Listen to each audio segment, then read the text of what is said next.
Welcome to Pause and Play. I'm Jessica. This is your pocket companion, a place to pause, to play, and to find your way back home to yourself. You don't have to do anything, just be here.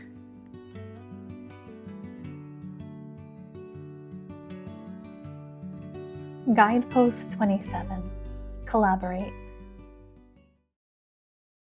Co-creating with courage, clarity, and shared intention.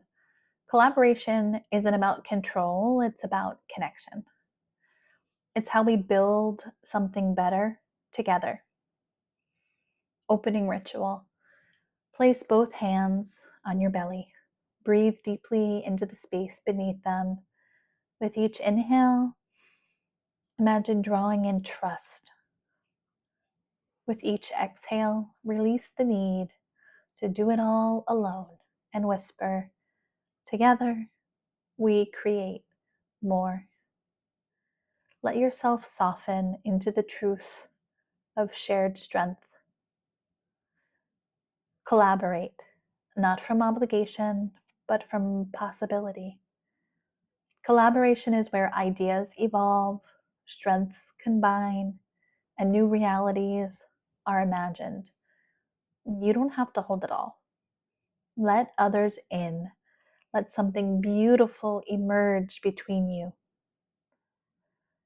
It can feel easier to do things alone, less conflict, more control.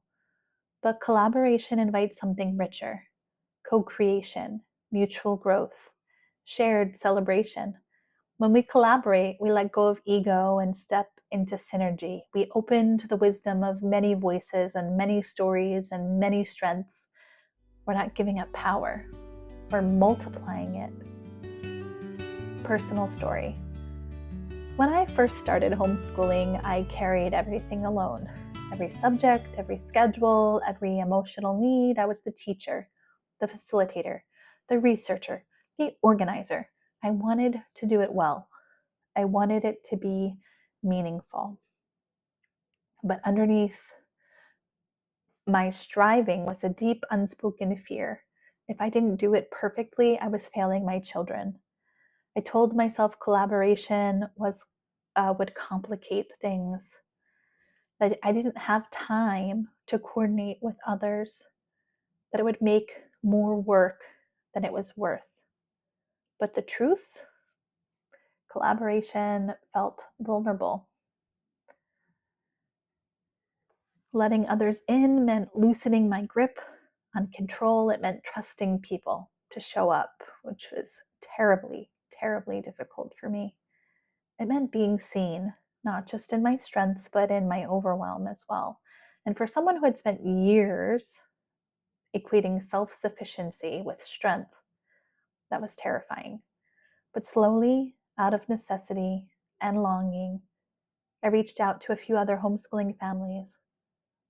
What started as casual meetups grew into something much richer, a learning cooperative rooted in presence and imperfection and shared joy. Each family brought something different to the table. One parent, an artist, taught watercolor classes that transformed our dining rooms into vibrant studios. Another led science experiments with baking soda volcanoes and squishy circuits, embracing the mess with contagious excitement. Someone else brought storytelling to life with a dramatic flair, turning backyards into magical lands of imagination. And I brought structure and rhythm and invitations for reflection and play, threading everything together with curiosity and care. It wasn't polished. It wasn't always harmonious either. There were communication hiccups, mismatched parenting philosophies, and sometimes even moments of tension. But there was also laughter, nourishment, belonging. Our kids weren't just learning, they were thriving, and so were we. Over time, we created more than lesson plans. We created community. We created shared memories. We created a space where everyone got to be both a teacher and a learner. And in the process, something in me softened. I let go of the belief that I had to do it all alone. I let go of the pressure to be the expert or the hero. I began to understand that collaboration wasn't about giving up control, it was about multiplying possibility. When we invited each other in, everything expanded. Ideas grew more colorful and lessons became more alive. Our children got to see adults working together, sometimes awkwardly, often beautifully, to build something bigger than ourselves. That experience became a template. Now, whether I'm co-creating workshops or writing books or dreaming up projects or parenting alongside chosen family and friends, I return to what I learned during those years. Collaboration is a sacred exchange. It asks us to show up, to stay curious, to share what we know, and to listen for what we don't. It asks us to be changed by the people around us and to let our creations be shaped by many hands and hearts. It's not always efficient, it's not always easy, but what we make together, it's richer, truer, more alive. Most meaningful things in my life have come from shared vision, shared effort, shared vulnerability, and I carry that lesson with me. I don't have to carry the whole thing. My voice doesn't have to be the only one. The best things are made together. Science meets soul. Collaborative relationships activate the social engagement system in the nervous system, increasing oxytocin and reducing cortisol. When we feel safe and seen and valued in collaboration, our nervous systems regulate more easily. We become more creative and more resilient and more connected. Healthy collaboration fosters co-regulation and collective empowerment. Why this matters? We're not meant to do life or healing alone. Collaboration invites us into mutuality, shared vision, relational repair.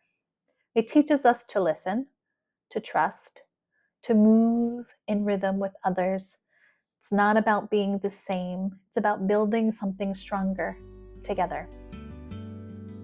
Try this. Daily practices. Invite someone to co-create a small project. Share your idea with a trusted friend and ask for feedback.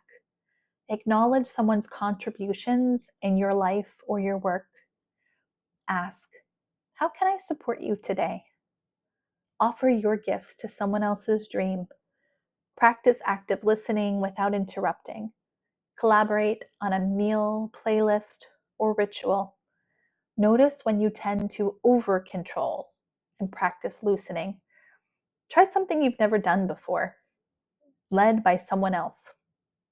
Celebrate a win that wasn't only yours. Create something where each person adds a little piece. Journal about a time you felt energized in collaboration. Reflect on who you'd love to co-create with and why. Identify your collaborative strengths. And remember, healthy collaboration includes boundaries and honesty. Pause prompts. How do I feel about sharing power? Where do I tend to resist collaboration? What past experiences have shaped how I show up in group work? What helps me feel safe in partnership? What kinds of collaborators energize me? What do I need in order to collaborate well? What am I afraid will happen if I let someone in? How do I communicate when there's tension? What would it look like to lead with curiosity? When have I experienced healthy, joyful collaboration? What do I bring to a collaborative space? How can I advocate for myself and honor the collective? What boundaries support good collaboration? Where am I invited to listen more? What am I ready to co-create? The pause is where collaboration begins, when you stop pushing alone and choose to reach out. It's where you soften, listen, open to another way. It's where mine becomes ours. This is where connection deepens and creation expands. Play prompts. Start a collaborative sketchbook with someone. You draw a piece, they continue. Create a community sketchbook and leave it out on the coffee table or kitchen island or dinner table for everyone to add to. Build a playlist with friends. Co-write a poem, one line each. Play a game that requires teamwork. Create a vision board with someone else. Cook a meal together, each bringing one ingredient. Host a shared art session, pass the piece around. Record a conversation instead of writing. Create a group mandala where everyone adds a layer. Build a small story circle, each person adds a sentence. Draw 2 overlapping circles, me and we, and fill them in. Make a shared zine or collage. Create a ritual of reciprocal gifting. Try mirror dancing or movement play with a partner. Make a thank you art card for a collaborator. Play is one of the safest ways to explore collaboration. It lowers defenses and raises connection. Through shared creation, we practice trust. We learn to release control. We build new stories together. Let collaboration be light, joyful, mutual. Integration. Reflect on your collaborative patterns. What works, what doesn't work. Develop shared agreements for co-creation. Debrief after each collaboration. What felt good? What needs care? Keep a collaborative dreams list. Celebrate shared success openly. Create space for feedback that is kind, honest, and brave. Practice naming what you need in partnership. Learn each other's communication styles. Start each project with aligned purpose and values. Build in rest and reflection breaks together. Create a group ritual for starting and ending shared work. Track what energizes and what drains you in co-creation. Say thank you and mean it. Let go of perfectionism to make space for connection. Define what success means together. Collaboration is a living practice. It requires attention and humility and shared care. It will stretch you, it will teach you, and it will transform what's possible. Let collaboration be the way you create a world where everyone gets to belong. Art therapy prompts. Draw overlapping hands or circles to symbolize collaboration. Make a piece where 2 people draw without speaking. Collage a shared vision board. Sculpt something that requires 2 hands, one yours, one of someone else.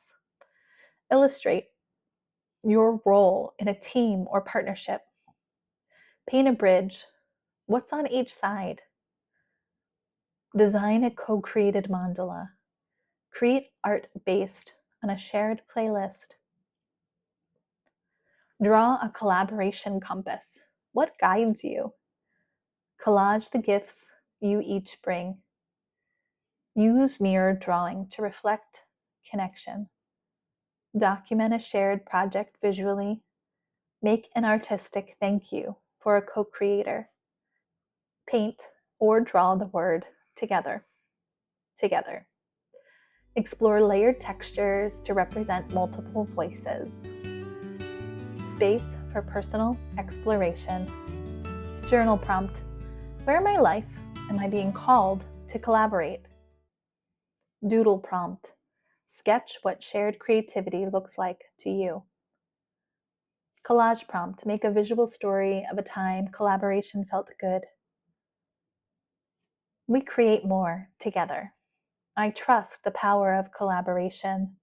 This affirmation reminds you that your path doesn't have to be walked alone and that shared energy can spark something sacred. You're allowed to co-create. Quote, if you want to go fast, go alone. If you want to go far, go together. African proverb. Final thought. Collaboration isn't about losing yourself, it's about finding new ways to be yourself together. Let this be the season of shared visions, honest effort, collective joy. You don't have to do it all alone, and you were never meant to. Community invitation. What are you co-creating right now with your family, your friends, your team, or your dreams? What does collaboration look like in your world? Share your reflections and let's celebrate the power of working together. Before you go, I want to recognize what you just did. You showed up, you stayed, you allowed yourself to consider what it means to create alongside others. Today we practiced collaboration, and in doing that, you allowed yourself to be supported. You loved yourself by realizing the belief that you have to do everything alone. You loved yourself by releasing the belief that you have to do everything alone. And every time you do that, your nervous system learns that shared effort is safe. You are leaving this episode differently than when you arrived, because now there is a part of you that trusts shared creation. And I want you to know, I see you. Carry this with you. You don't have to carry it alone. I'll meet you here again soon. Pause and play.